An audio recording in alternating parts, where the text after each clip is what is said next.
Hi guys, Kaze here. Welcome back. We're back with more. My butler was Shohei Yonekura. I didn't mess up his name this time. Yeah. I called him so many different names. I called him Yonekura Kira. And I'm like, who the heck's that? Anyway, we're on chapter 4 with him. I want you to be mine. So let's get started and we'll find out what happens. Rini. Y- Yonekura? Yonekura held me tightly and wouldn't let go. He held me so tightly that became difficult to breathe. My head was spinning. I was looking for you, Rini. Don't go off on your own like that. What? I'm glad he came to look for me, but he doesn't have to say stuff like that. Let, let me go, Yonekura. I'm free to go wherever I want, aren't I?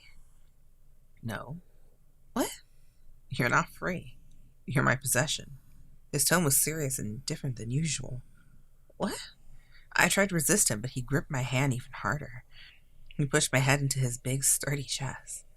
I was worried about you, Rini. Oh, I can hear his heartbeat. It was pounding outrageously fast. Was he really worried about me? Yonekura. I'm sorry. You don't need to worry about me. This one, I think. I'm sorry. It's fine as long as you understand. And I'm sorry too. Huh? Even though I'm your butler, I left you alone. Sincerely, sounded regretful. Oh, and he has such sad, sorrowful eyes right now, doesn't he? In addition, he gently caressed my head with his big hand. He really did worry about me. Oh, it's so strange. Even though I've been so worried a little while ago, when he hugs me like this, my worries just disappear. I don't know how long I stayed inside Yonekura's arms. I'm okay now and completely calm. Thanks, Yonekura. After a little while longer, I slowly separated myself from Yonekura. Are you sure? That's fine if that's the case. Before I knew it, Yonekura turned back into his butler persona and gently smiled at me. But a master that worries her butler. You might need a little punishment. Huh? I was shocked and looked up at Yonekura without thinking. Oh, just like I thought. He's back to his usual self. He grinned confidently and held his hand out to me. He stopped suddenly. Yonekura?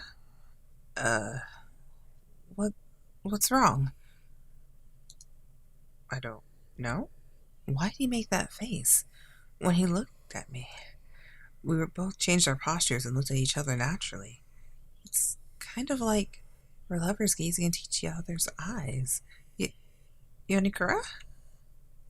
Uh, he looked a little flustered as he looked at me, but he stretched his hand out and pinched his lips together. His lips, my lips.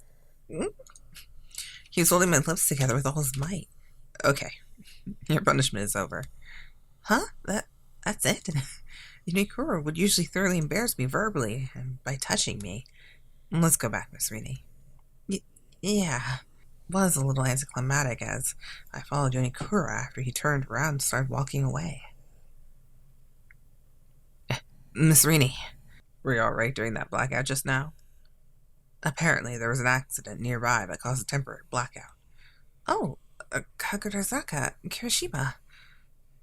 I'm so glad you were worried and started searching for you, Miss Rini. And Kamisaki's silent. Kira and Kamisaki as well. I'm assuming he at least nodded his head or something. It's just like, just a cool, quiet type. Yeah. They're all worried about me and started to look for me. Yeah, I'm fine. I scratched myself, but that's it. A scratch? Oh, yeah. A moment ago, I accidentally broke a vase and cut my hand on it. You're bleeding, Miss Rini. Yeah, but the blood stopped flowing already. Blood? Huh? Kamisaki? You're injured, Rini. Miss Rini. Yonekura? Kamisaki? No, I was separated from him and that's when I got cut. Please, show me where your cut is. Yonekura's face changed and he lifted my hand up. They're all like freaking out. And it's like, ugh, they're all surrounding me. Yay! It's a pretty deep cut. Why didn't you say anything sooner? Yonekura didn't care if he got blood on him and used his shirt sleeve to put pressure on my wound. Yonekura, what is the meaning of this? You separate yourself from Miss Rini? Oh. I looked at Kagazaka as he asked Yonekura with a stern expression. Yonekura and I looked into each other's eyes. Explain what happened. Nothing happened. I just got lost. Nothing worth talking about had happened between us. I just got lost inside the mansion. I thought that had happened in the greenhouse. I didn't want to tell anyone about the kisses on my neck or the marks he had left. Not to mention, Yonekura had come searching for me without delay. At any rate, it's a fact that he separated himself from you. Not to mention, you had hurt yourself in that time frame. As for Butler, that's a problem, isn't it, Yonekura? Huh? Are you about to take Yonekura away? What's going on? Yonekura would usually talk back to Kira, but today he said nothing. Yonekura? Letting your master get injured is an error, but a butler must never commit. We can't turn our heads from this, as Miss Rini was entrusted to us. Well, wait a second, everyone. I'm at fault because I left on my own. I didn't think it was that big of a deal. I left on my own. Didn't I just tell you I'm the one who ran away from Yonekura? Yonekura's not at fault, I am. That's not the problem, Miss Rini. Kirishima, who had always been so playful, looked at me with a stiff expression on his face. Now that this has happened, it's best if Yonekura steps down from being Miss Rini's butler. Yes, that's true. I was thinking the same. Huh? Yonekura's gonna step down for being my butler. Do you have anything to say about this, Yonekura? Yonekura's just silent. Say something, man. It wasn't apparent if Kira's words were sincere or sarcastic, but Yonekura finally raised his head. I don't care. He doesn't care? Whatever happens to me is up to Rini. Do whatever you want. Yonekura. Yonekura quickly turned around and went off somewhere. Even Yonekura's got it hard. Kagazaka softened up and looked a little worried as he sighed. To us, Yonekura is also a guest Madame Eiko has entrusted us with. But Kirishima and I were ordered to always put you first, Miss Rini. Kagazaka. I know Kagazaka and Kirishima really cared about me a lot, but... Miss Rini, Yonekura said it himself. Please decide on what we should do with him. Okay. Then Kirishima and I will excuse ourselves as we have dinner preparations to take care of. Would you help us, Kamisaki? Sure. Kira, we'll leave you to take care of Rini's injury. Roger that. Please leave it to me. Kagazaka, Kirishima, and Kamisaki went toward the dining hall. Do I just realize how many people in this mansion have K in their name, don't they? Kira was the only one left in the room with me. Miss Rini, I'm going to attend to your wound, so please sit down. Okay. Kira brought out a first aid kit and sat down on a chair. Please, let me your hand, Miss Rini. He knelt down on his knees and carefully put medicine on my wound. Ow. Oh, pardon me. Does it sting? Yeah, a little. Yonekura put his mouth around the fingertip that had been poked by a rose thorn and he had licked the blood off of it. I unconsciously started to look at my finger. Huh? I suddenly heard Kira chuckle and look down. Oh, you're trying to be smooth, aren't you? My eyes met with Kira's as he looked up at me with an awkward smile on his face. I can't believe you're making that face. Are you in love with Yonekura?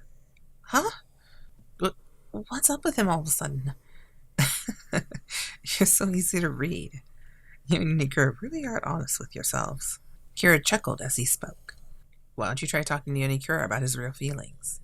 He's irresponsible, he flirts, and I have no idea what he's thinking, but he's someone that really listens when you talk to him seriously. Kira? Well, that's why I don't get along with him.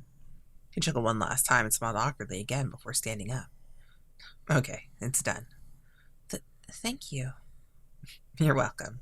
Kira contentedly smiled as he stood up and straightened with nice posture. Please, take a moment to seriously think about what I've just said. He then gave me a mischievous wink as he told me that. Well, it's kind of nice how they kind of help each other out. Inadvertently. Huh. Kira put away the first aid kit and left. What he had just said. Is he trying to tell me that I should try speaking to Yonekura about his true feelings? That's quite a possibility. I knew Yonekura would be here. I just had a feeling. Saying this under the greenhouse, Yonekura was looking at the flowers absent-mindedly. I slowly came toward him. Yonekura? Yonekura stiffened for a second. Rini. He slowly turned around toward me. Hey, Miss Rini. You came to tell me that you're dismissing me as your butler, right? He's wearing that perfect butler mask again. Yonekura, can you tell me about your true feelings? Huh? Yonekura opened his eyes wide and looked surprised. Why did you do that back there? Was it fun, teasing me and toying with me? What? Yonekura looked at me blankly. He started to look more displeased the more he looked at me. I didn't mean to tease you. It's just, when I look at you, I have urges to touch you and kiss you. I want to make you mine. I did what I wanted to do with you. That's all there is to it. You imagine these things too much. Would you do that to anyone? Would you do those things to anyone? Would you think the same things too? Tell me. I'm not woman hungry enough to lay hands on every girl I see. I only thought about doing those things. With you. What? Yonekura bent over and suddenly came closer to my face. His eyes were sharp like a wild beast as they stared into mine. Yonekura? I've been interested in you since the beginning. From the start, Kamisaki had been really into you, and it piqued my interest. But now, Kira and Kamisaki don't matter. I want to touch you. I want to kiss you. I want to hold you, mess you up. My cheeks blush after hearing his blunt words. How do you feel? Huh? You want to talk about our true feelings, right? Spit it out. He gazed at me so closely that our lips were almost touching. I... Just say what I don't. Ooh, that'll be cold. I feel the same about you, Yonekura. Rini, don't tell me it's the same. Say it properly in your own words. Yonekura, I want to touch you, kiss you, and be held by you. My words were broken, but I was somehow able to say them. Good girl. Yonekura looked at me with terribly kind eyes. Words and logic don't matter at all. Both of us feel the same way. Don't we? My heartbeat quickened in reaction to his inviting smile and passionate voice. Came just in time. I just found something good. This is for you. Yonekura held out a branch with a cute little yellow flower petal on it. It's a plumeria. Do you know what this flower represents? Its meaning? It means, kiss me. Kiss me? The instant I repeated his words, Yonekura shut my lips with his. I couldn't breathe and opened my thin lips. Yonekura's tongue slipped in through the cracks. You don't have to make that kind of voice from just a kiss. I won't be able to stop myself. I can't believe he said that. I can't breathe. He finally took his lips away. I couldn't stand up any longer and clung to Yonekura's chest. Rini. Shoot, you're too cute. A chuckle slipped out of his mouth as he whispered those words into my ear. Can I do some more? Some more what? Yonekura took the red ribbon within his reach and... What are you going to do with that ribbon? I don't know. But I think he has some naughty ideas. I have a bad feeling about this. So, what do you want me to do, Miss Rini? Yonekura put the ribbon in his mouth and he lightly extended it. I don't really want you to do anything else. Liar. I'm not lying. Really? Then I'll change your mind. I'm thinking about binding your body so you can't move. Why? That's just how men naturally desire to take control over things. Yonekura skillfully wrapped the ribbon around one hand, and he looked down at me. Your lips aren't enough. I want to engrave myself into you. That's what my manly instincts are telling me to do. Even if you say that, I'm sure it will look good on you. I've chosen a color that looks pretty on your skin. Yonekura, I want to tie you up with this and love you wildly. He looks serious. Could I be in big danger? I felt his passionate stare the first time we'd met. He was like a wild beast, watching his prey. Uh... Yonekura? Yonekura suddenly burst into laughter. At the same time, dangerous air I'd felt had completely disappeared. Sorry, you're just too charming. I couldn't help but tease you. Huh? But I see a maddening passion. I learned a lot today. You were teasing me. You're horrible. Sorry, but thanks for invoking that emotion from me. Invoking that emotion? Does that mean... I guess he really is a dangerous person. Maybe in a good sense. If you know what I mean. Okay. I'll see you guys in the next chapter. Yay, we got 56 though. Woohoo! Woohoo! Woohoo! Guys, I'll see you in the next chapter. Let me know what you guys think in the comments below. If you like the chapter, give it a thumbs up as well. It'll be great. Helps out the channel. And I'll see you guys later. Bye. Kazi out.